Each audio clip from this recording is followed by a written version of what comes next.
আজকের রেসিপিটা তৈরি করতে লাগছে প্রথম এখানে নিয়ে নিয়েছি ফুলকপি, গাজর, ক্যাপসিকাম, আর এখানে রয়েছে টমেটো, বিনস আর হচ্ছে মটরশুঁটি, আর এই সাইডে রয়েছে ফ্রাইড রাইস চাল।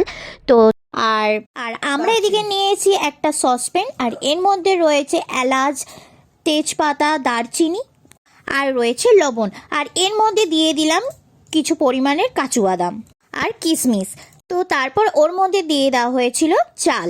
তো চালটা ভালোভাবে ফুটে নেওয়ার পরে সবজিগুলোকে দিয়ে দেওয়া হয়েছিল। তো ওই ক্লিপটা আমি নিয়ে নিই, তো আমি এইভাবেই নিয়েছিলাম, তো তোমাদেরকে আমি মুখেই বলে দিলাম। তো চালটা আর হচ্ছে সবজিগুলো ভালো করে সেদ্ধ হয়ে যাওয়ার পর এখানে আমরা ভাতের ফ্যানটাকে গালিয়ে নিচ্ছি।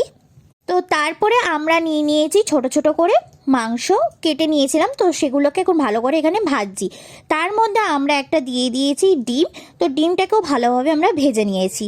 তারপর আমরা রাইসটাকে দিয়ে দিয়েছি, দিয়ে নেওয়ার পর কিছুক্ষণ নাড়াচাড়া করে একটু ভালো করে ফ্রাই করে নিয়ে, আর হ্যাঁ, নামানোর আগে আমরা সামান্য পরিমাণে চিনি আর ঘি দিয়ে দিয়েছিলাম। তারপর একটু নাড়াচাড়া করে ভালো করে পরিবেশন করেছি। তো তোমরা চলো ভালো করে রিভিউটা দেখে নাও। তো কেমন লাগলো আমাকে অবশ্যই বলো। তো তোমাদের যদি এই রেসিপিটা ভালো লেগে থাকে মিক্সড ফ্রায়েড রাইস, তো তোমরা আমাকে অবশ্যই কমেন্টে জানাতে পারো। তো আজকের জন্য এইটুকুনি, ভালো থেকো, সুস্থ থেকো। তো চলো টাটা।